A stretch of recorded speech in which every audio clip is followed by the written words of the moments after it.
because I was blowing up last time. I'm doing the same thing. Rapper's Delight. Rapper's Delight. Man, you talk about crazy. Talking about crazy scenes in a movie with people doing a rap song. What was that? Sandra Bullock got crazy around the fire with Betty White. That's probably what I was singing, Betty White, and she was singing "To the Window, to the Walls, to the sweat drop down my balls." yeah.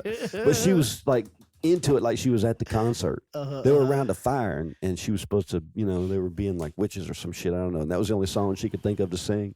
And Betty White was like, "Let yourself go, be free, be loose, sing whatever comes to your ceiling." And she's like booty dancing, twerking to this. This Sandra Betty. Betty White was looking at her like she was crazy. It was hilarious. My goodness, what movie is that? It might have been The Proposal. That was Ryan Reynolds, right? In The Proposal. Well, I think it was The Proposal. Sugar Hill Gang. The Sugar Hill Shout out Gang. Sugar Hill Gang. Shout out Sugar Hill Gang. Yeah. For figuring out a way to make money off of, look, it's one thing to have an underground art form that only a select small number of people know how to do. But if you don't figure out a way to put some money in it, then it's going to end up dying out. Or it'll stay such a small, localized, But that's just the beauty of just art itself. I read this quote the other day, and I think it's by Frank Zappa. And it basically says, like, art is making something out of nothing and selling it to people. So in the sense of, it made me think of what we're doing. You make something out of nothing and selling it to people. Yes. That's what art, that was his definition of art. That's an interesting definition. Frank Zappa, though. Frank Zappa was a musician. For sure. Mm-hmm. Some say one of the best that ever lived. Some say he was full of shite. I don't know. I bet a lot more people probably said the latter. I bet those are the kind of people that were on TV shows.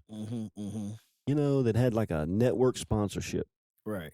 It's funny when you think about, we talk now about fake news and this and that, and I wish we could go to a day when we had Walter Cronkite telling us the news, whatever it was at his, I never. But it's like, how do you know? Back then. Okay.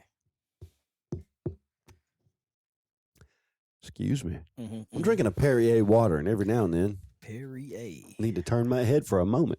But anyways, you had 3 networks. And all of the news that came into your living room was controlled by one of those 3. CBS. They probably all owned by the same people. I mean, when you go up to the top, of course, and they're controlled by the FCC, and so they can only say certain things anyways. So my point being, we lament all of the false news that we see out there now, and of course there's a ton of it. But how do you know it's not been like that all along? How do you know NBC wasn't, somebody at the FBI, J. Edgar Hoover?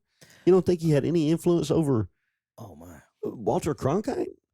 Please. Yeah. Please. Guaranteed it. If J. Edgar came knocking,